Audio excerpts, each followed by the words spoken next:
Hello and welcome to the two-man power trip of wrestling. I am your host, JP John Paz. With me today, very special guest. He's the designer, an artist, an award winner. He's, of course, worked for the World Wrestling Federation. He is Mr. Tom Fleming. Tom, welcome in. How you doing today? I'm doing great. I'm glad to be here and ready to have a fun chat. What's going on in your world? What have you been up to lately? Oh man, well actually, spring into summer, going through summer into fall is my convention season.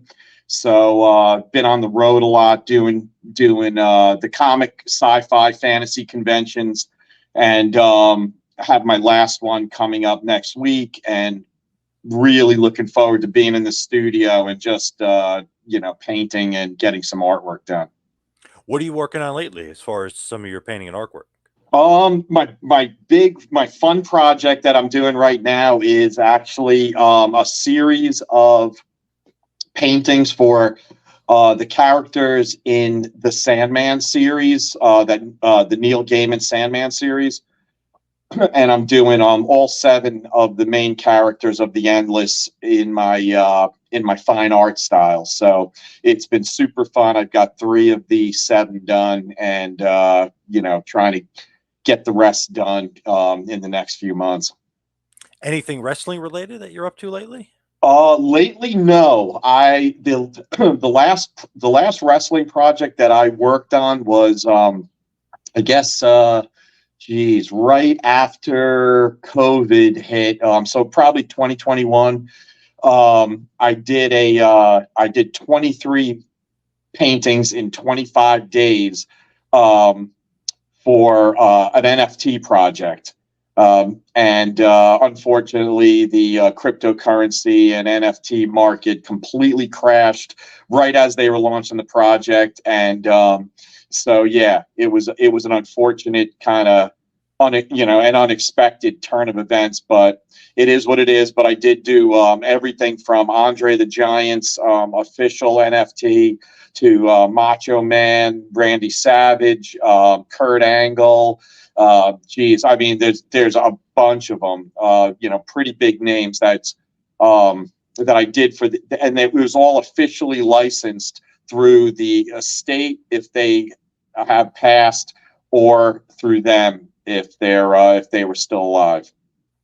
Oh, nice. That's pretty cool. It sucks that it didn't come out, but I mean, it sounds awesome as far as the Yeah, project. it's out there. It's out there, but it's just it didn't have the turnout that we were hoping for because of the crash. When you look at the wrestling business, and obviously it's in the rear view, but how the heck did you get into it? My God, we're going back 30 years or more, but how did you actually get into it? It's as simple as this. I answered an ad in the New York Times. Wow, just like that. Just like that. It was a generic ad. They did not mention anything about being the WWF at the time. No mention of that. It was just a generic ad looking for an illustrator to work in house, and it was in Stamford, Connecticut. I lived in Long Island, New York, and really had very little expectations. And I'm not even 100% sure why I even answered the ad, except for the fact that I was a hungry illustrator that was flipping pizzas, working part-time, at the time, and was pretty much open to any opportunity that came my way. So I just threw like 5 or 6 snapshots into an envelope and sent it off, and got a call back that they wanted to interview me. And who does the interviewing? Like, who do you interview with over there? So I drive. I first off, I had to actually evaluate whether it was worth the drive to Stamford, Connecticut from Long Island, knowing that even if I got the job, was I willing to commute back and forth, and everybody that's from the Northeast knows the nightmare that we call the Long Island Expressway. Oh, yeah. So because of my situation at the time, making $125 a week flipping pizzas part-time, I took the interview and said, well, what the heck, let's go see what this is all about, and drove in thinking it was like an advertising agency or some sort of marketing firm or something like that. And as I walked through the door and went up to for the interview, the halls were just lined with all the wrestling posters, the merchandise, images and things like that. And then Tom Platz, the professional bodybuilder, the legend, walked by, and I knew something was up when because I recognized Tom being into kind of the Muscle and Fitness magazine and that whole scene. More of the body. I was more into bodybuilding and trying to get fit and all that kind of stuff than I was into wrestling. But quickly learned when I started the interview that I was indeed at the World Wrestling Federation, not an advertising agency. Now, who was the actual interviewer? Do you even remember? Yeah, the interviewer was my boss, Adriana, who was who I worked for. Kind of became like her right hand man for almost a half a decade. It was definitely a good 4 years or so. And she interviewed me and gave me like a 2 to 3 day. Well, actually, before the 2 to 3 day trial in house, they had me do a painting for one of the merchandise posters for the Legion of Doom, and it was a background for the poster that had to be super realistic, and they were going to superimpose the wrestlers in Photoshop on top of my paintings. So I had to actually do all the little nuances that with the shadows and things like that, so that they placed it perfectly on my painting. It looked like they were actually in the scene, and it wasn't kind of like a weird, unnatural backdrop. So that was the first project. And then once I did that, they were super happy with it. They gave me the 2 or 3 day trial working in the cubicle in the art department. And then 2 or 3 days turned into 2 or 3 weeks. 2 or 3 weeks turned into almost a decade of working there. Now, quick sidebar here. What are the bodybuilders doing there? Is this the precursor to the World Bodybuilding Federation? Like, what was the guy doing at the headquarters? Exactly. That's exactly what it was. It was right at the time when Vince wanted to was doing the WBF, and they started the trying to kind of bring bodybuilding, the entertainment kind of factor that that wrestling had. They wanted to bring that into bodybuilding, and it was like in the real beginning stages. And Tom Platz was a major player in that scene. Now, as far as working there and working in the cubicle, like what is like the job title? What is the position? Like, what do they call you? Are you just an illustrator, or what? Like, do they call you a designer? Like, what's the actual job title that they give to you? Yeah, you know what? I don't know if I actually had an official job title. Now that you ask, because I was freelance, even though I was working there full time 9 to 5, I was still technically freelance. I would say my title was illustrator/designer. So, are you technically like an independent contractor, more or less, like because you're a freelancer? Yes. Yeah, Wow. and I was in negotiations.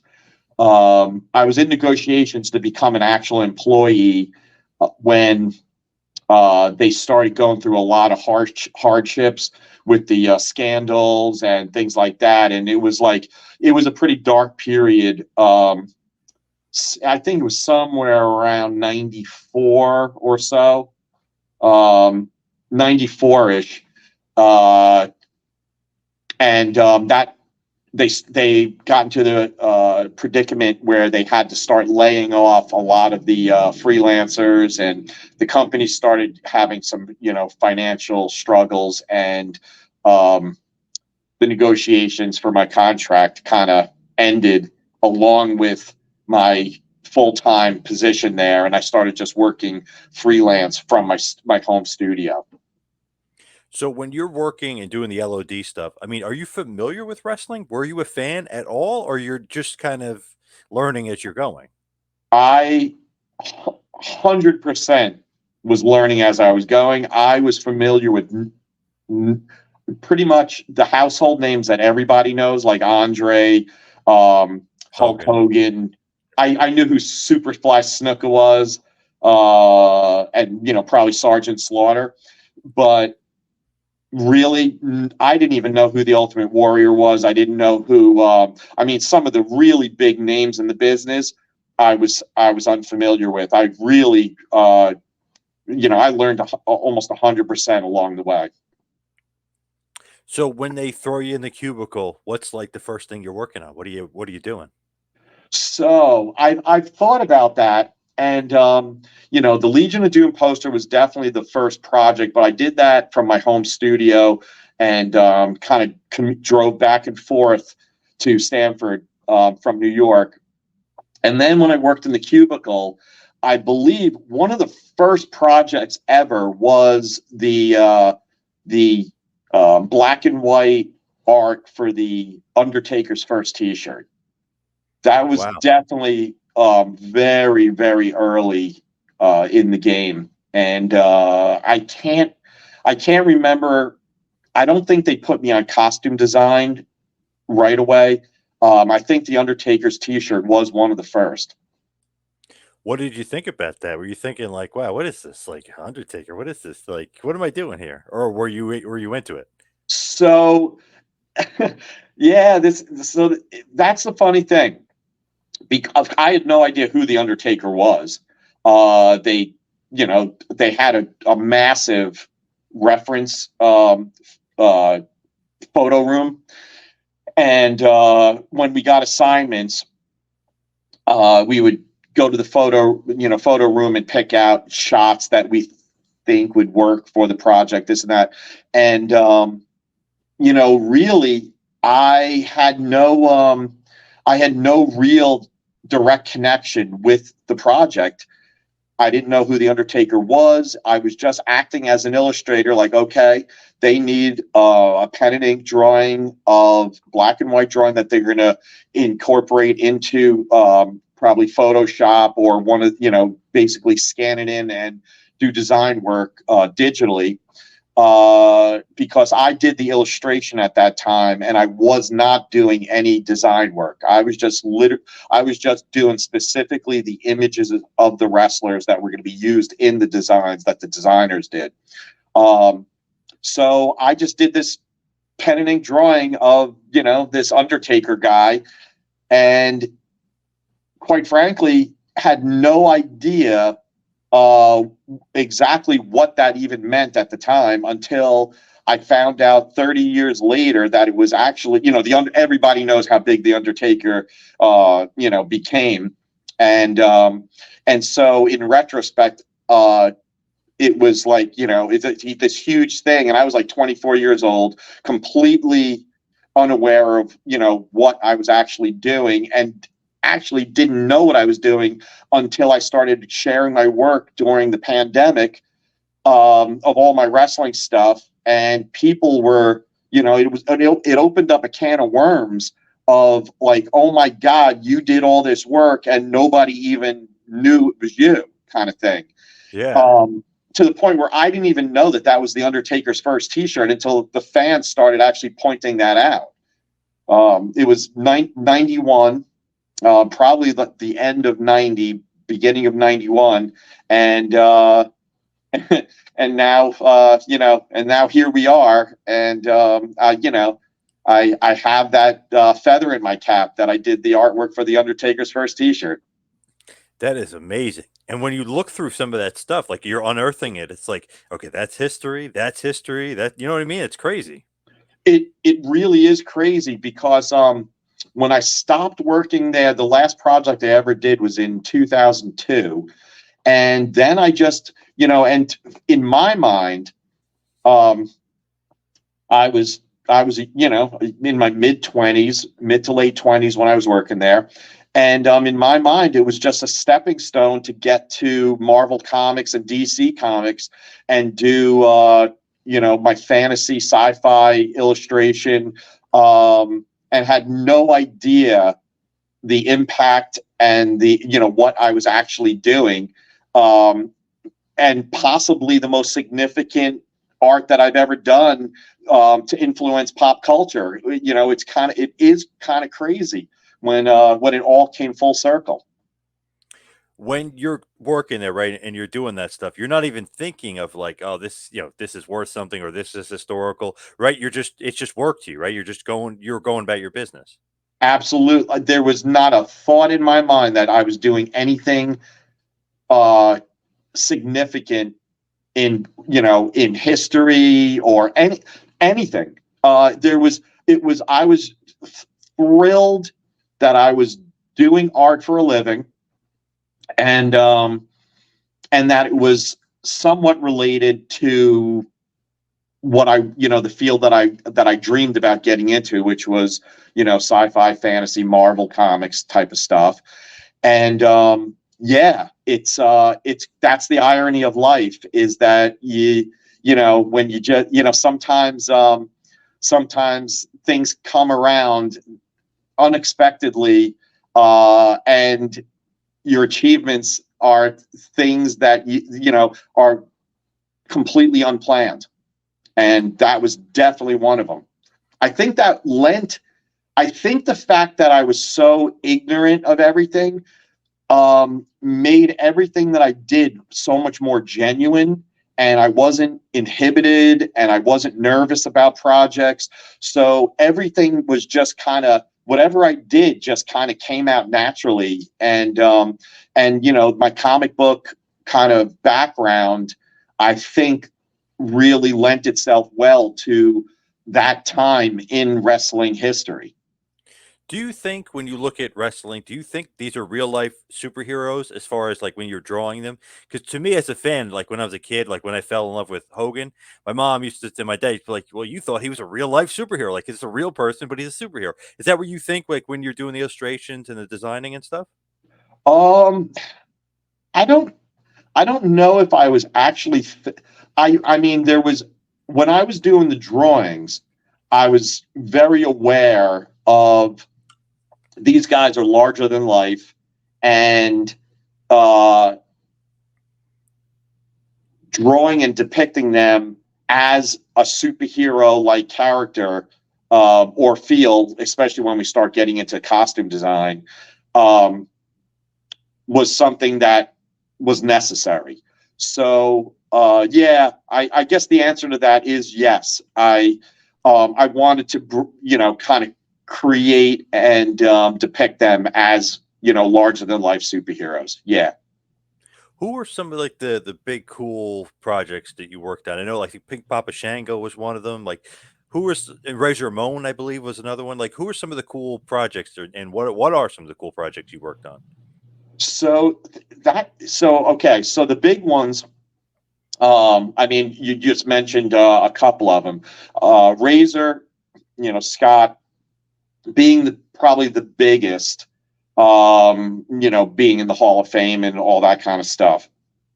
I did redesign Kane's costume in 2002. That was a pretty big one. Papa Shango was one of the most fun of all costumes to create. I mean, that one was just God, the voodoo witch doctor, and my buddy Jay, who worked with me in the cubicle and stuff. Those are all real bones that Jay collected. He was a really quirky dude, and he brought in a sack of real bones, and everything for Papa Shango's necklace and hat and everything. That was all authentic. Atom Bomb was definitely at the top, one of the top favorites. But then there's the narcissist with with Lex. The 1, 2, 3 Kid, another really big one. And then there was, Crush. Crush was a pretty big one. Um, uh, Team Angle's sweatsuits. I designed in 2002. Mr. America for Hulk Hogan. And then there's a bunch of costumes that I I felt somewhat embarrassed and didn't even mention for many, many years. And this is another big surprise that came around where I didn't mention almost ever and avoided the topic of Giant Gonzalez. Um, Yeah, yeah, that was one of those costumes that looked good on paper and did not translate to real life. And it was not my idea to do those airbrush muscles. that was that was not part of the design. that's funny. That was Um, my next question. but then I found out when I started sharing my stuff during the pandemic, and people started realizing, that I did all this stuff. One of the things that was repeatedly said was, "Man, you don't understand it. We were 7, 8 years old, and when you're a little kid watching this stuff, you don't have the technical ability to evaluate, authenticity of costumes and things like that. These were just characters that were just, crazy and, just, larger than life and fantastical. And it had an impact on me. So, people were saying, you've got nothing to be embarrassed about or ashamed about. It's like, some of the costumes translate well, some of them didn't, but it doesn't mean that it didn't have impact to, a certain demographic.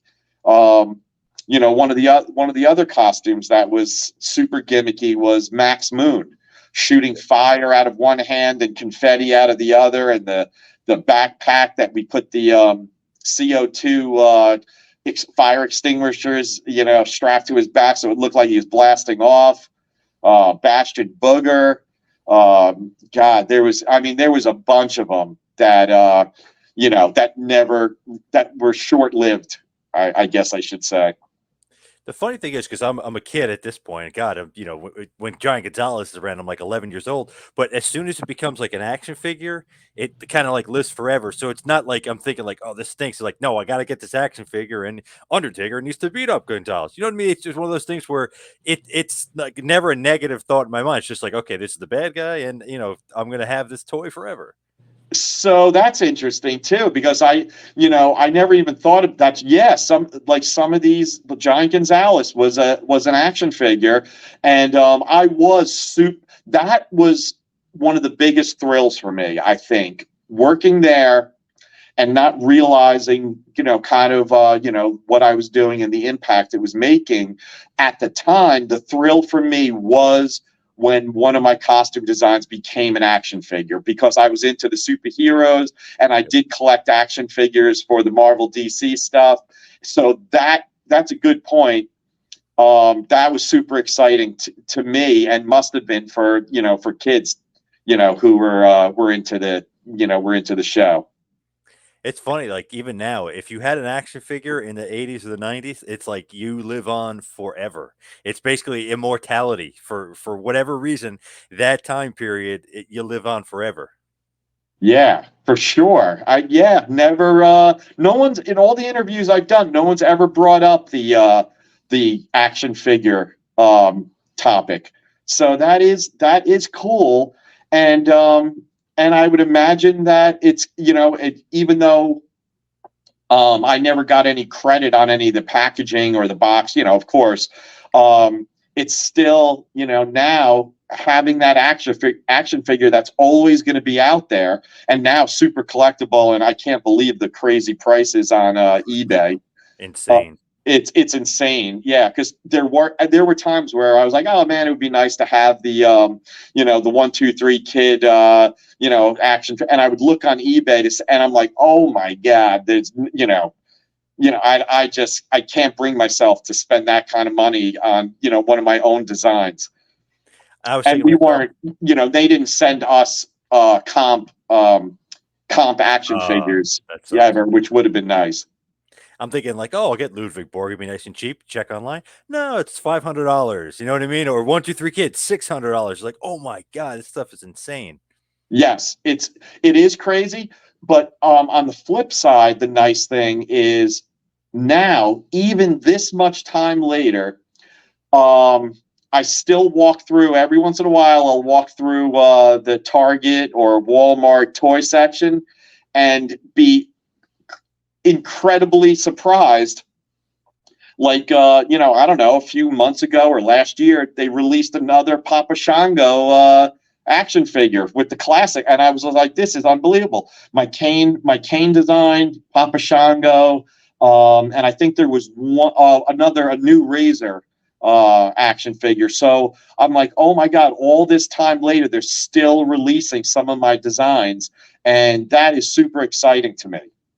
It's awesome that they're still doing it. And a brand new Mr. America, I think, is coming out. If I remember correctly, I think they're going to release another one for Hogan, another Hogan figure. So, okay, so I don't, when you say another one, I just went to the Baltimore Comic Con, and I actually picked up a Mr. America uh, action figure. Are you saying that there's more than one, or is that the one?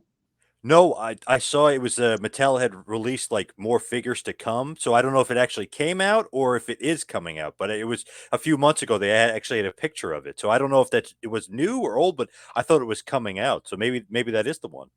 Okay, then I didn't then once again, my ignorance for what's going on in wrestling is even evident today, because maybe it was just released and I just picked Right. and I Yep. just picked it up because I've never seen it before, and I was walking through, and I still check out the Funko Pop figures to see if any of my designs are there, and I was walking by and like pleasantly surprised, there was Mr. America, and I was like, oh my god, chatted briefly with the guy that owned the booth, and told him that I designed the costume and blah blah, and and picked it up and had no idea that it was probably just released. When you think about that, he should have gave that to you for free. You know what I mean? Like that, you kind of. I don't ever. I always appreciate special treatment, but I never expect special treatment. Do you get anything like not even just for the action figures, but like when it's your design, or is it like you got paid for it and that's the end of it? There's no like in perpetuity. You get some sort of fee. Nothing. I worked by the hour back then, and I collect no royalties, and actually my name is never mentioned, because I mean, and that's it's not like it's a strange thing in comics. The fans are very, very into the creators and who the writer is, who the inker is, who the penciler is, who the painter is, and they do follow artists.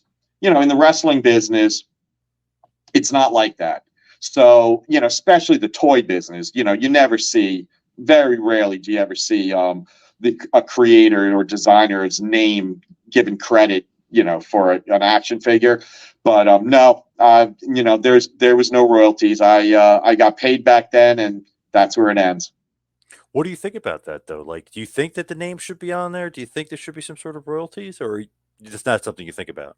Well, oh, of course I think about it. Yeah. When you're 24 years old and you're just trying to make a living, I mean, it is what it is. Now it's like, okay, do I think that I should? No, because I mean, it would be very nice to receive, the credit for the work and the creation that I did. But I was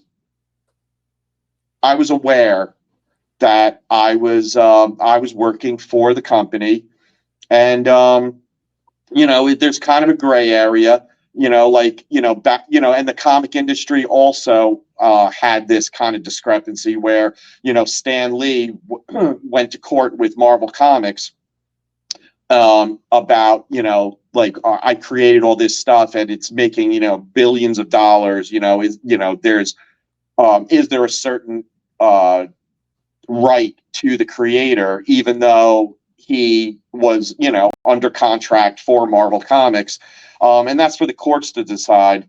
But all I could say is, hey, it would be nice to get the credit at this point, and anything else, any other benefits that come from it would be wonderful. I'm always curious of like the process. Like, do you work with, let's say, like Bruce Pritchard or like one of the creative guys or somebody, maybe Pat Patterson or somebody's coming into you and saying, "Hey, we got this character. He's a voodoo guy." You know what I mean? Like, how does that process work from him, like the character to the illustration and to like to creating it? Like, who are you working with? How does that all like come to fruition? Well, okay, so the process that you just described was probably what happened between the people in the suits, Vince's right hand man, men and women. Yep. They would come down and they would discuss that with the creative director and my art director. And then it would funnel down to me after that. So I only dealt with Debbie Sergalis at the time. Now she's Debbie Bonanzio, and Adriana Wechsler, who I answered to directly. She was my art director. But pretty much besides doing costume designs and bringing them up to Vince's office for him to review and choose which design that he liked, I only answered to pretty much Debbie and Adriana. Any sort of talking to or any sort of relationship with Vince McMahon or not? Never. The only interaction that I had with Vince, for the most part, was designing the costumes, doing a few layouts for whatever design it was, along with maybe two or three other designers. We would all go up to Vince's office, lay out the designs. He would start from one end, work his way to the other end, and then choose a design that struck him the right way or that made sense. And you hope that it was your design. And then he would ask you questions about some of the details of the design and things like that. And then you pack everything up and you leave. And that was pretty much my interaction with Vince, was just the costume design layouts. Very hands-on at that point, right? I mean, Yeah, yeah. he's right in it. At that point, it's me, my art director, Vince, and maybe one or two of the other designers. And then it became when they started when Vince started choosing my designs frequently. My buddy Jay, he wound up leaving the company. So me and Adriana really started doing the majority of the costume designs. And it was pretty much the three of us that would meet for the reviews. Did you ever like hang out with the wrestlers or meet the wrestlers? Like say like Scott Hall, hey, I got to get this Razor Ramon thing. I really want to figure out, who he is and his character, or maybe just watch him on tape or something. Like, how does that work? Okay, so yes, I met and worked backstage with a lot of the wrestlers. As far as interaction before the costume was designed, I think the only wrestler that I interacted with and met before I actually designed the costume was Lex when he came over. And we were working on the Narcissist costume, and that was a team effort. That wasn't just me that designed that. I did one of the designs that was very close to the one that actually was produced, but Adriana really did a lot of the design work there. But I did interact with, so one of the stories that I tell about Razor Ramon was that anyone familiar, and the design layouts, the original concept layouts I posted, and they're all over the internet now.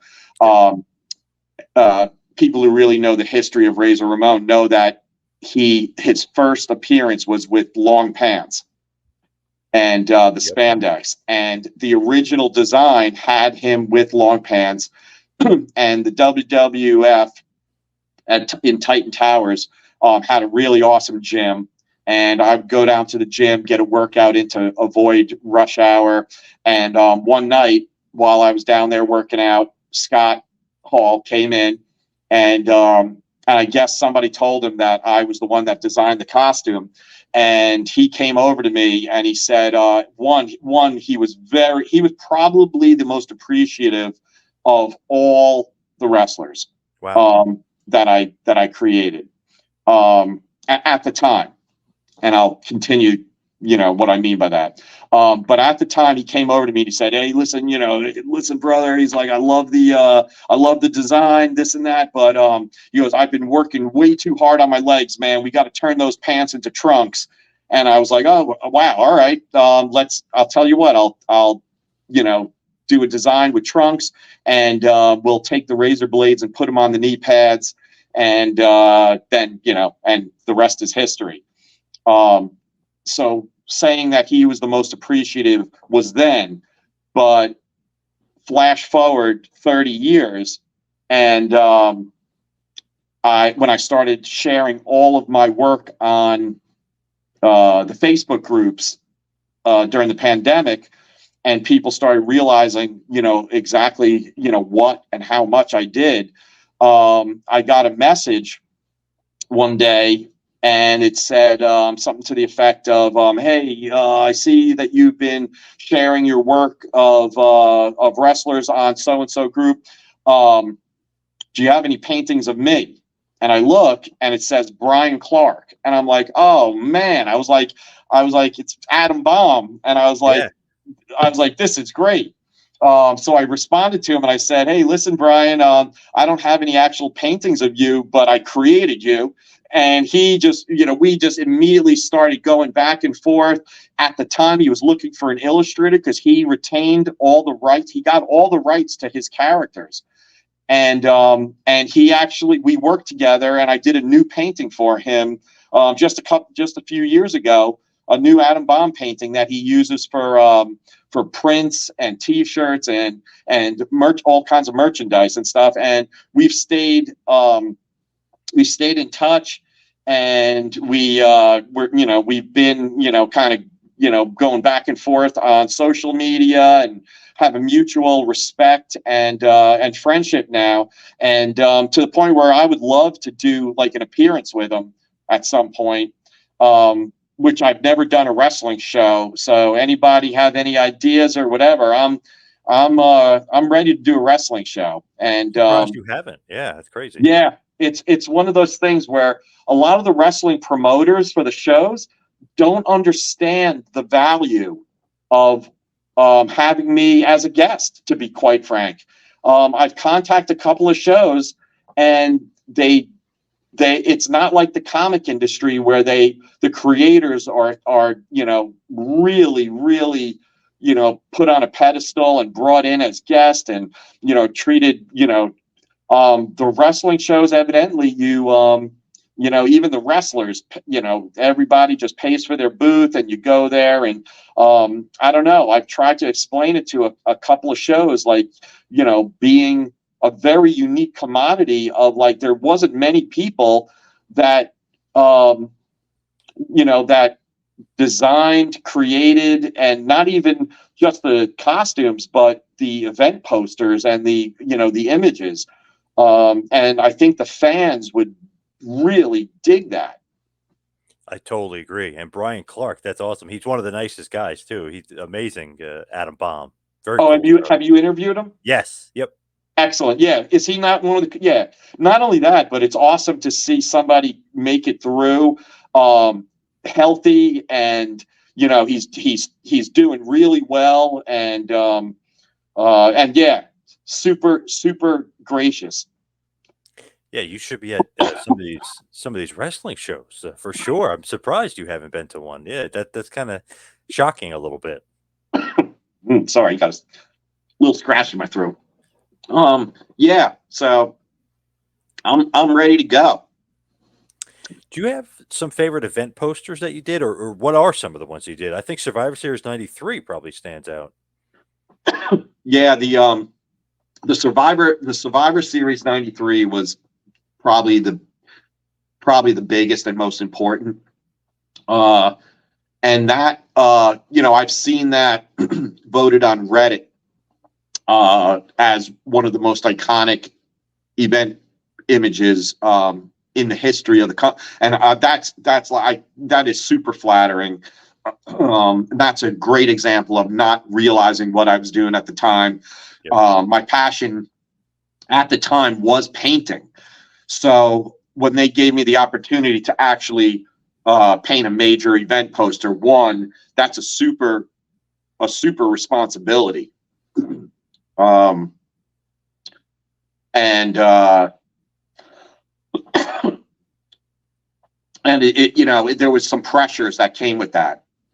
As a buddy of mine, Joe Jusko, was doing a lot of the Royal Rumble event posters before me, and then I came in, and I was doing the costume designs and the merchandise art and things like that, and was kind of wondering and hoping that they would kind of have the confidence in me to take on one of those projects, and they finally did in '93.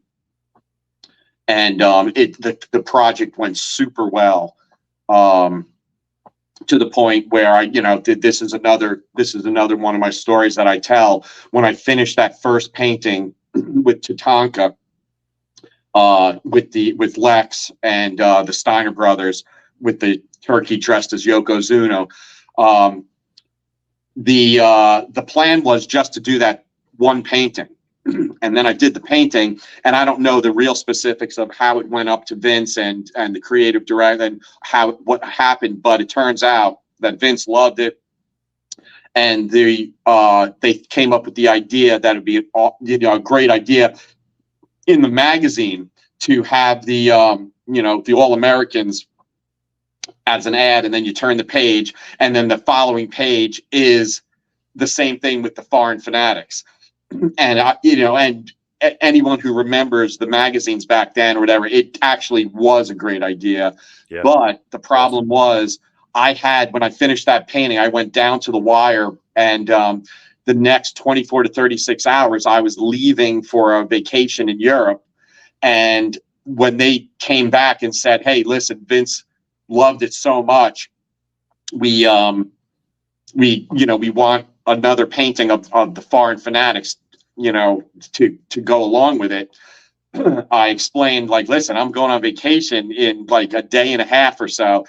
And basically, when Vince requests something, it happens. So I remember being really under the gun and there was not time for me to go on vacation and come back and finish the painting. And do the painting then. There was a major deadline with the event.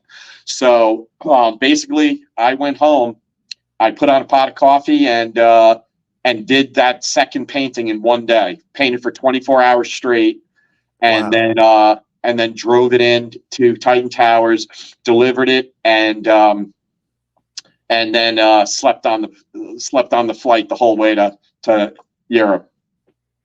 Wow, that's amazing. I thought you were going to say, Vince, I don't think so. I'm not doing it. But yeah, Vince wants it. Vince gets it. Yeah, true. Yeah. Oh, yeah. It was one of those things where, when when you have a job like that, in any entertainment or talent-based industry, there's literally 1,000, hundreds to 1,000 people right behind you that will jump in and take the job for almost nothing.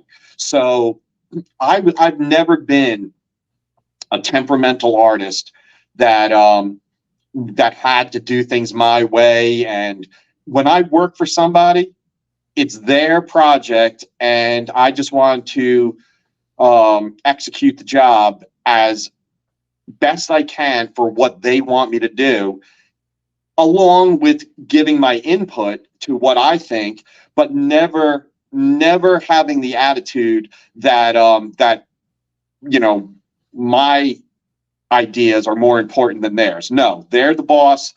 I take my deadlines super seriously, and it kind of wasn't even a question when they said it had to be done.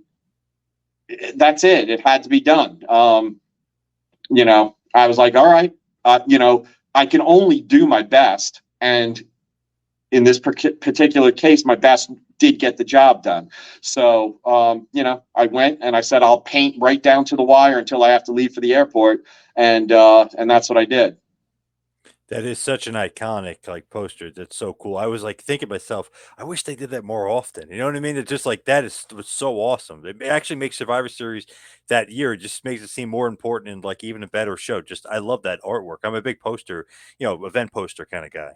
Gotcha. Yeah. So, I agree because, and not only that, there's a lot of people that agree that a lot of the fun has been taken out by using the just photographs and digital images and things like that. I wish. I mean, I'll put it out there. Um, you know, come on, WWE, let's do some new painted stuff. Yes. I'd love to negotiate and talk about doing some new projects, and bringing back that fun. Man, that it's just so cool. Just like it's different, especially nowadays when they just do like the generic picture of the one guy or a few of them. I don't know. To me, it's kind of a little bit lame. Just makes it all seem very generic. When it's a painting or like a cool poster, it just makes it seem heightened. Absolutely, and let's face it. You can do a lot of things in Photoshop, but when it comes to actual like a painting, there's so much more versatility with what you can do with the imagery and the characters and exaggeration and the fun that you can have. So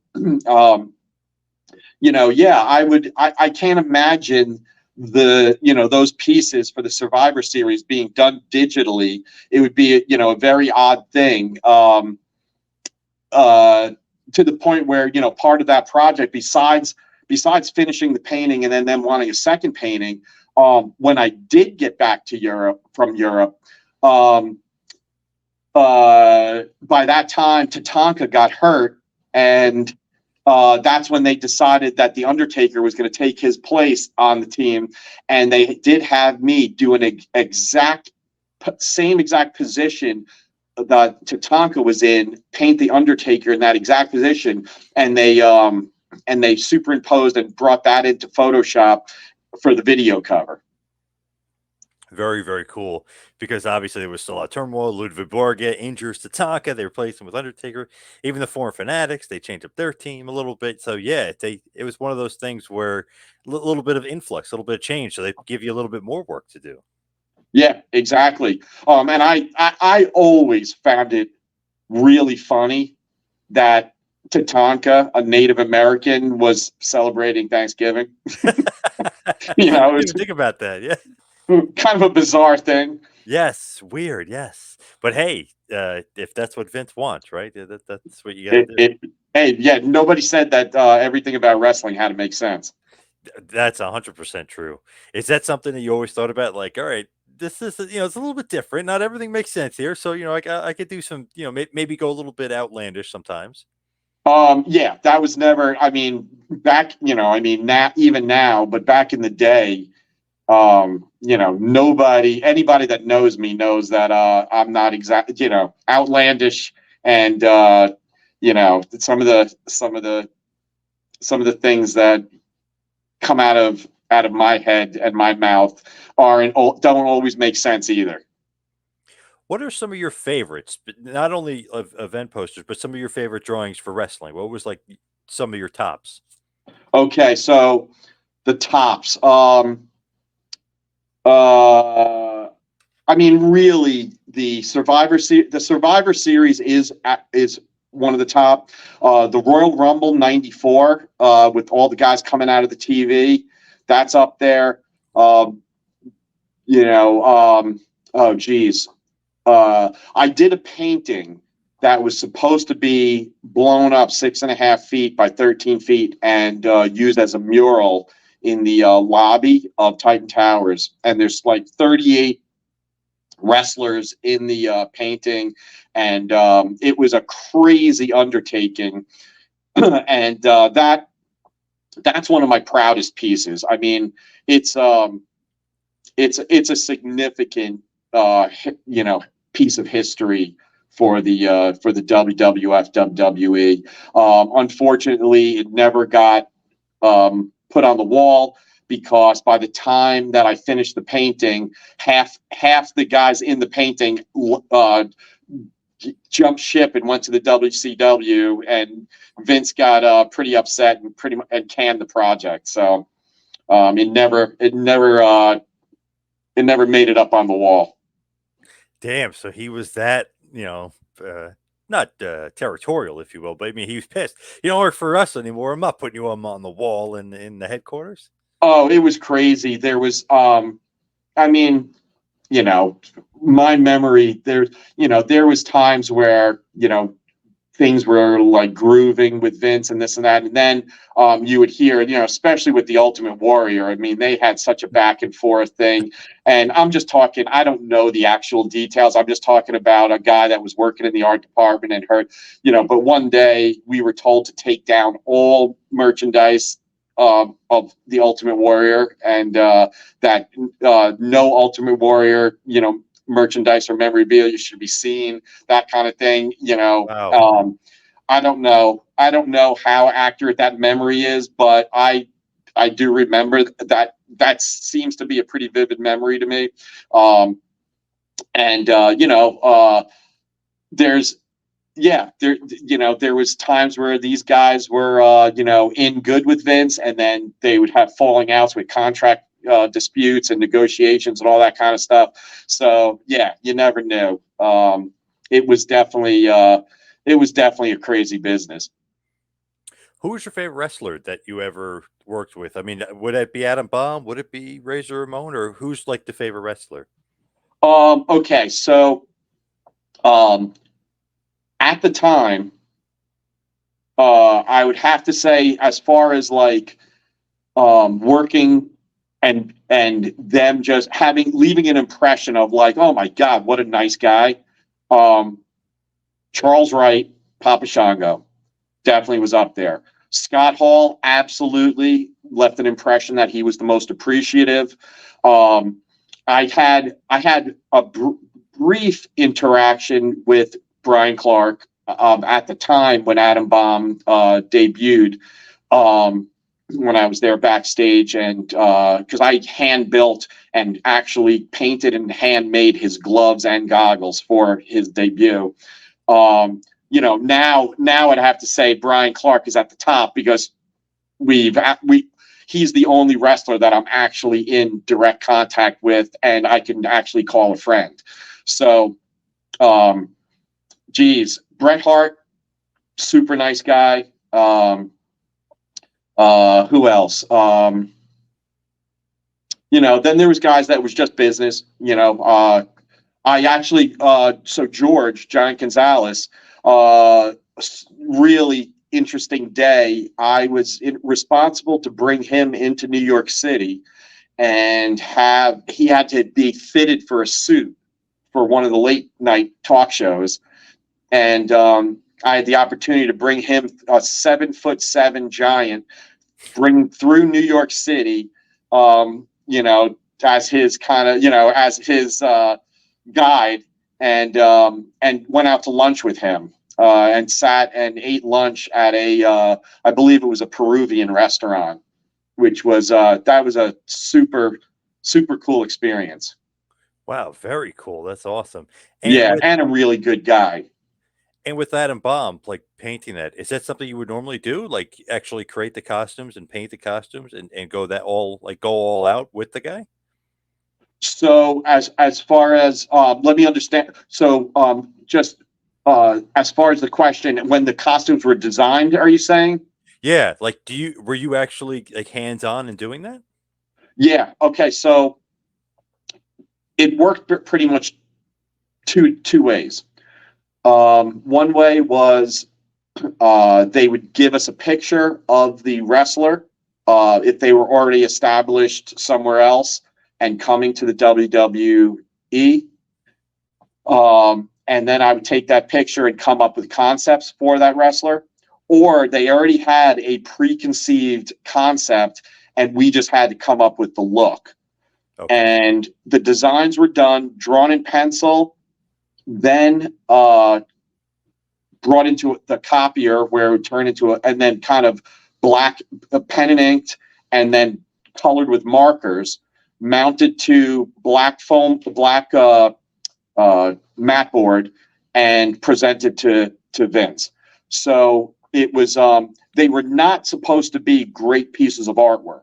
They were just concept sketches to show the idea of the design. It wasn't supposed to be like a great painting of the wrestler or, depiction of the wrestler. It was just for the just specific concept to see if Vince liked the look. Gotcha. Gotcha. So as we head towards the finish here, we wind it down. What are you up to next? What's next for you? Well, see, I would love to say, I mean, right now I'm doing I'm doing a lot of Marvel trading cards and, plans to connect with more editors to do comic cover work. I'm also doing my own series of paintings, like I mentioned earlier, of, the Sandman series. But I would love to add wrestling back into the schedule and start doing some new projects.